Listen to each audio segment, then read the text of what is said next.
Ahojte, ja som Mirec Miráš a vítam vás pri ďalšom videu. Ešte stále som v Card Empire a Matúš vám predstaví niečo o gradovaní kariet a prečo by sa to vlastne malo robiť a čo to obsahuje. No, takže čaute, vítajte v Card Empire a dneska vám teda niečo poviem o gradovaných kartách, prečo to ľudia robia, či sa to oplatí, ako to funguje a tak celkovo.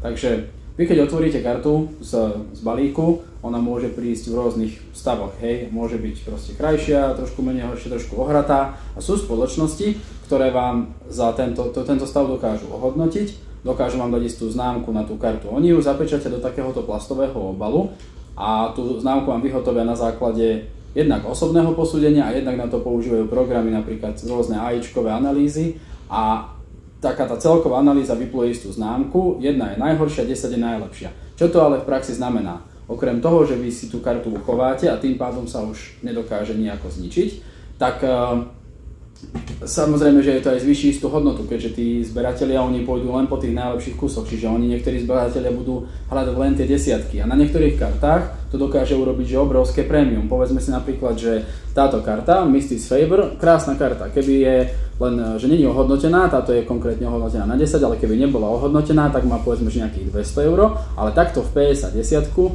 znamená, že bude mať nejakých 500-600 € a tá hodnota proste stále len bude stúpať, pretože ona už horšia ako desiatka nebude tým, že je v tom plastovom obale. Na svete máme veľmi veľa spoločností, ktoré to robia, ale sú také, že 3 by som povedal, že prominentné a 2 z toho sú v Amerike. Prvá je PSA, to je tá najznámejšia, to sú tieto pekné červeno-biele obaly, to je aj tento Glaceon napríklad, takto. A potom máme Beckett Grading, to je povedzme, že taká exkluzívnejšia spoločnosť, tam sa tie desiatky triafajú o trošku horšie, ale je to vec preferencie, to sú títo napríklad, títo Charizardi sú v Beckettovi a potom samozrejme v Európe máme Card Market Grading, to je taký najpopulárnejší a najjednoduchší, máme tohto krásneho Umbreona a všetko to záleží, akože tá cena a to prémium aj na to, že na tom, aká je tá spoločnosť populárna. To, že či ju používa veľa ľudí, čím viac ľudí ju bude používať, tým samozrejme to prémium bude mať väčšie, hej.